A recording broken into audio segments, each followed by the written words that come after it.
Usually it turns into other stories. I feel like you can manifest bad. Now, I tell jokes about drinking. Drinking and driving is very serious. You know, it's a serious thing. I don't take it lightly, which is why I wear my seatbelt and I drive at 10 and 2 when I've been drinking. You know, it's a very serious thing. It's nothing to play around with. But I will say this, since I've slowed down drinking, not all of my shits are emergencies anymore. I think there was a connection between those two things. So like I said, I was a drunk for a long time.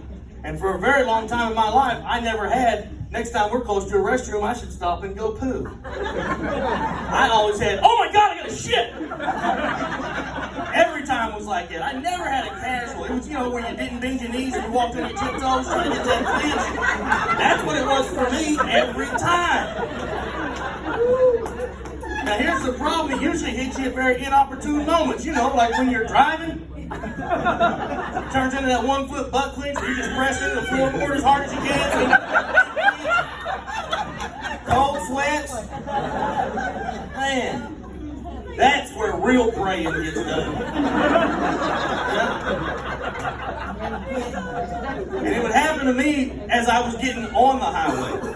You know, so as soon as you get on the highway and there's not an exit for a while, 1 foot butt clinch, but you turn into a logistics expert real quick, right? You're like, it's 3 miles to the next exit. From there, it's 1 mile to the closest gas station. Now, that gas station's got a key on a hubcap. You got to go around the back of the building. Sometimes it works, sometimes it don't. Conclusion, I ain't going to make it. Yeah.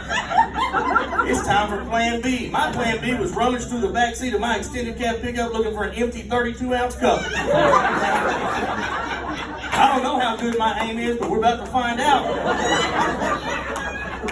Right? Now, in doing so, I accidentally flip over my child's booster seat and realize it's bowl-shaped on the bottom side. It's the first time in my life I'd ever heard the angels sing, but I felt a warm light hit my face and knew God was watching out for me in this moment, right?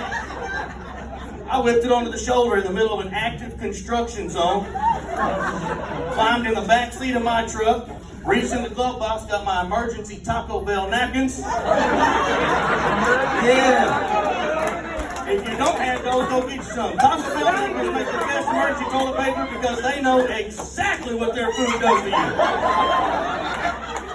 There should be a guy standing at the door of every Taco Bell handing you a stack of napkins on the way out. Well, you're going to need them before you get to the house. So here I am, hovering over my child's car seat, the back seat. Got my stack of napkins on the console in front of me.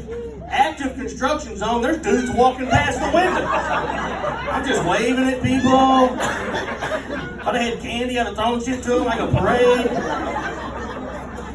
Now the real question is, when you shit in your kid's car seat, what do you do with it when you're done? I put it on the shoulder and kept on driving, you're right. Yeah. I called my wife at work and said, babe, when you get off, we gotta go buy a new car seat. She said, what happened? I said, I had to poop. She said, shut up, I don't want to know anymore.